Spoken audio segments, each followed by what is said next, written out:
Muy buenas noches a todos. Esta es la primera entrega de nuestra serie material audiovisual de contenido libre Psicovideando. Y para que lo primero esté de primeras, hoy vamos a recordar el principio de la psicología como una disciplina científica.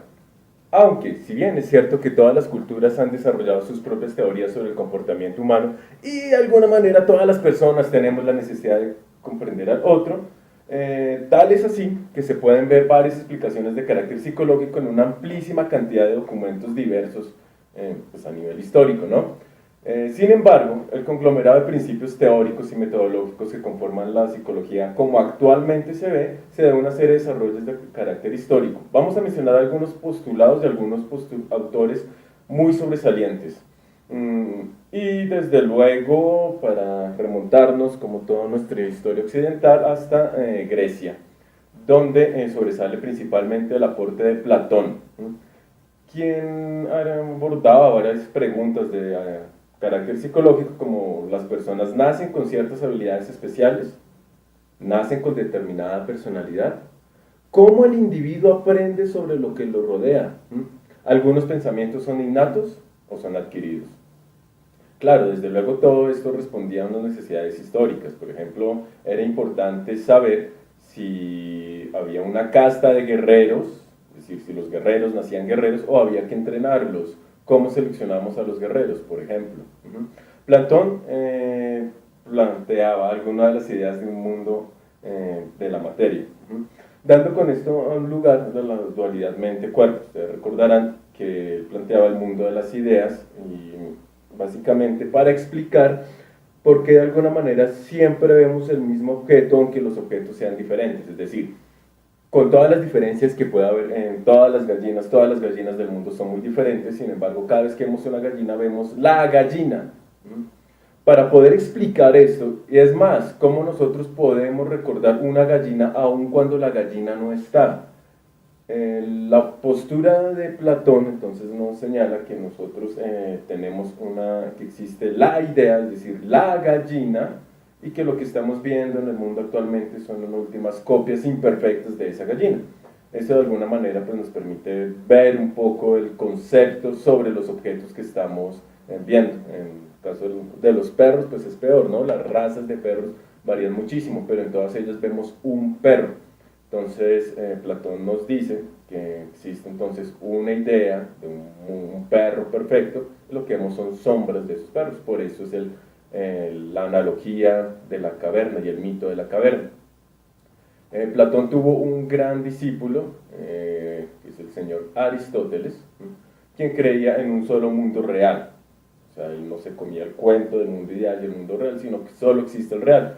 Pero las cosas estaban de dos posibles formas: acto, que están tal cual ahí en la naturaleza y las puedo coger, o como potencia, que pueden más adelante estar. Siendo así, un niño, por ejemplo, puede ser, bueno, es un niño en potencia, actualmente es un niño, pero en potencia es un adulto, más adelante se convertirá en un adulto. Aunque este planteamiento sea bastante antiguo, actualmente se retoma incluso en todo el discurso de las competencias, porque cuando hablamos de competencias no solo es importante el desempeño del mundo real, pues, o sea, la existencia en acto, sino también la existencia en potencia, lo que ese individuo puede llegar a ser. Por ejemplo, en el entrenamiento de los pilotos, ellos los entrenan para tener muchísimas habilidades o para poder reaccionar ante situaciones muy diversas. Hay una tormenta y se te apagan 3 de los motores y las azafatas están bravas contigo y te están descolocando mientras intentas aterrizar. El piloto tiene que hacerlo. Muy probablemente él no se va a enfrentar a esta situación, pero necesita esa competencia y esa capacidad para poder transportar a las personas en el aire. Bueno, Aristóteles pues es un duro, muchos han escrito sobre él. Cierra, nos dice puntualmente Aristóteles, dos puntos, abrimos comillas. Aristóteles afirmaba que los procesos de motivación estaban guiados por dos polos, agrado y desagrado. Nuestra mente nos guía hacia el agrado y nos rechaza o nos separa del agrado. El fin último de cualquier motivación es la felicidad, y esta se consigue con la búsqueda del autoperfeccionamiento, es decir, ser más perfectos y ser más completos cada día. Cerramos comillas. Siendo así, Aristóteles ha retomado un poco los postulados de Epicuro, quien solo decía que el comportamiento de todos los animales del planeta básicamente eran una búsqueda del placer y huirle al displacer. Este es un principio que actualmente se recoge, se sigue trabajando, especialmente en el área del conductismo, en la psicología. A lo largo de toda la era clásica y del medioevo, la filosofía se encarga de varias preguntas psicológicas. Especialmente los trabajos de San Agustín son más notorios, porque sus preguntas son de un carácter psicológico. Más o menos en el año 1400, él va cambiando poco a poco de parecer hasta llegar a la conclusión que la razón y la fe no están necesariamente en oposición, sino que es más bien una relación de complementariedad. Según él, la fe es un modo de pensar asintético, y si no existiese el pensamiento no podría existir la fe. Por eso la inteligencia es la recompensa de la fe, según nuestro amigo San Agustín. Casi 1000 años más adelante, el señor Santo Tomás, que se considera realista, porque a diferencia de los escépticos, bueno, ustedes recordarán que los escépticos son escépticos del mundo, es decir, tienen la sensación de que nunca, nunca, jamás de los jamases vamos a poder conocer el mundo tal cual es, y básicamente porque nuestros sentidos son imperfectos. Pero Santo Tomás se considera a sí mismo un realista y dice que el mundo se puede conocer tal cual es con las herramientas que tenemos, especialmente el entendimiento o la razón. El entendimiento toma los atributos genéricos de los objetos exteriores, los genéricos, los más generales, los cuales pues se perciben a través de imprecisiones sensibles. Y aunque mis sentidos puedan llegar a engañarme un poco o a darme una información errónea, el entendimiento es capaz de tomar los atributos generales del objeto y armar con esto un concepto mucho más realista, literalmente. Esto pues lo convierte en un ente nuevo que es la especie o lo universal, el concepto que hoy llamamos hoy en día. En él, su uso radica en la diferencia cognitiva entre el hombre y el animal. Supone Santo Tomás entonces que los animales no tienen conceptos, ya que el sentido universal es un elemento indispensable para todo silogismo que emplea exclusivamente el ser humano. Con el nacimiento de la modernidad, gracias al racionalista francés René Descartes, en los años 1600, se da un planteamiento frente al dualismo cartesiano en el que la mente, ustedes recordarán cómo es el planteamiento de Descartes, ¿no? Y él también pues está muy preocupado por el asunto de los sentidos, cómo lo pueden engañar, y pues él dice, si mis sentidos me pueden engañar, lo único de lo que yo no puedo dudar, lo único que no me va a engañar es la razón. Entonces, y él lo explica de una forma incluso un tanto romántica cuando uno se acerca al texto, ¿no? Entonces él dice, puede ser entonces que la sensación de la pluma que tengo sobre mis dedos me esté engañando y esta sea una pluma falsa.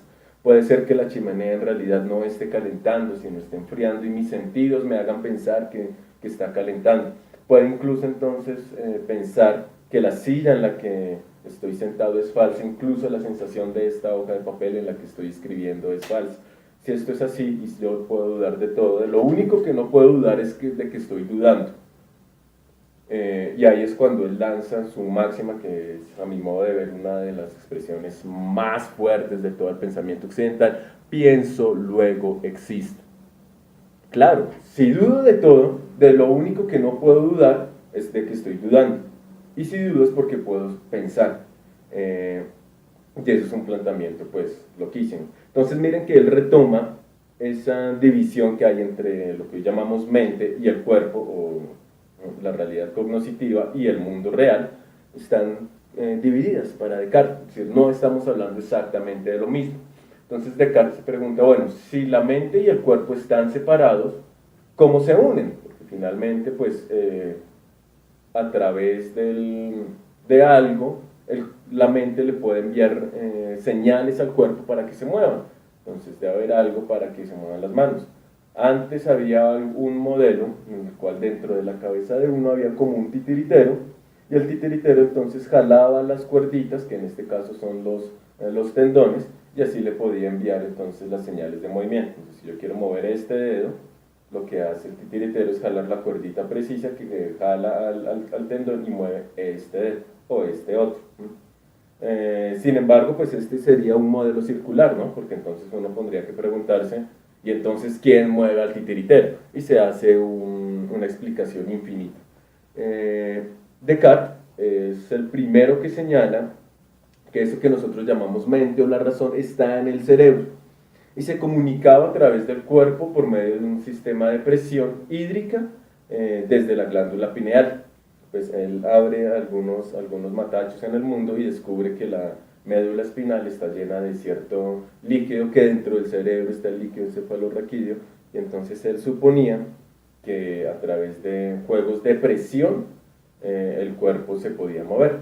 Hoy en día sabemos que el cuerpo no se mueve a través de juegos de presión hídrica. Estos líquidos en realidad son una cosa más del amortiguamiento del sistema nervioso central, pero sí sabemos que el cuerpo, bueno, que eso que nosotros llamamos conciencia, mente, se comunica con el cuerpo a través de medios electroquímicos de todo el sistema neuronal. Mientras Francia estaba concentrada en el racionalismo, un poquitico después los ingleses estaban más concentrados en el empirismo y resaltan especialmente los empiristas británicos Hobbes y Locke. Ellos resaltan el papel de la experiencia en el conocimiento. De Hobbes resaltamos especialmente el trabajo del Leviatán, que incluso a mi modo de ver es una teoría tanto social como psicológica al mismo tiempo, porque intenta explicar parte del comportamiento humano, ¿no? Si bien para mí como ser humano es más fácil de pronto golpear a alguien y quitarle sus pertenencias, ¿por qué no lo hacemos? Hobbes entonces pone la figura del Leviatán, el Estado. Se supone que de alguna manera yo renuncio a mi poder, a mi derecho de golpearle a la gente para quitarle sus pertenencias y se la cedo a ese gran monstruo que es el Leviatán. Tanto Hobbes como Locke resaltan el papel de la experiencia en el conocimiento, es decir, solo se conoce a través de la experiencia, a través de los sentidos. De acuerdo con un historiador, el señor Chaparro, en el 2010, él señala que la corriente más influyente en la psicología sigue el punto de vista de John Locke, pero varios psicólogos europeos sostuvieron la idea cartesiana de que parte de la organización de la mente es innata. Un poco más adelante el señor Berkeley señala el término de cualidades sensoriales y lo que es más importante aún, la teoría de la asociación, es decir, cómo nosotros unimos, organizamos o creamos ese conocimiento que llega a través de las sensaciones, pues a través de la asociación, que es como el colbón mental a través de la cual yo puedo unir una idea con otra. Incluso desde Aristóteles se señala parte de las ideas de la asociación por el aprendizaje.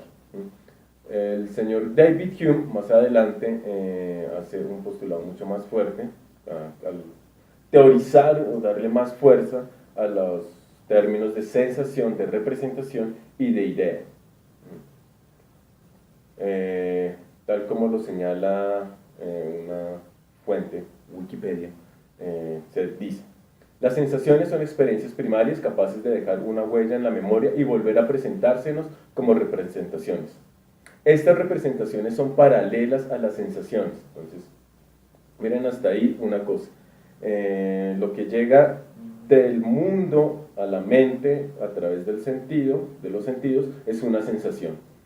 Algunas de estas sensaciones dejan huella, y esta huella en la memoria es lo que me permite de alguna manera recordar sensaciones que han habido pero que no necesariamente están ahí. Y más, él sigue señalando, salvo en la parte que la fantasía o la inteligencia altera por relación con otras sensaciones. Es decir, más adelante se forman las ideas a través de las cuales, por medio de la inteligencia, la fantasía, yo voy mezclando sensaciones, quitando un pedacito de aquí, armándolo así y teniendo algo pues más novedoso. Estas alteraciones de las ideas, de acuerdo con Hume, se dan por 4 tipos, muy parecido a como lo planteaba Aristóteles. Por semejanza, que las ideas son muy parecidas entre sí. Por contraste, que son diferentes, al ser diferentes se hace el link. por vecindad, porque están muy cerquitas una de la otra, ya sea en el espacio o en el tiempo, y por causalidad, porque una produce a la otra. Lo que actualmente entendemos por ideas se asocia sobre este tipo de representaciones. Y para Hume, lo único auténticamente seguro que nos acerca a la realidad son las sensaciones. En ese sentido, Hume pues, es completamente empirista. Con toda esta herencia filosófica y algunos aportes de la fisiología, especialmente del alemán Müller, Müller estaba relacionando precisamente la experiencia sensorial con las actividades del sistema nervioso central y el entorno físico de los organismos, haciendo ese link, ¿no? Entre el ambiente y la mente. El link es básicamente las sensaciones del sistema nervioso central.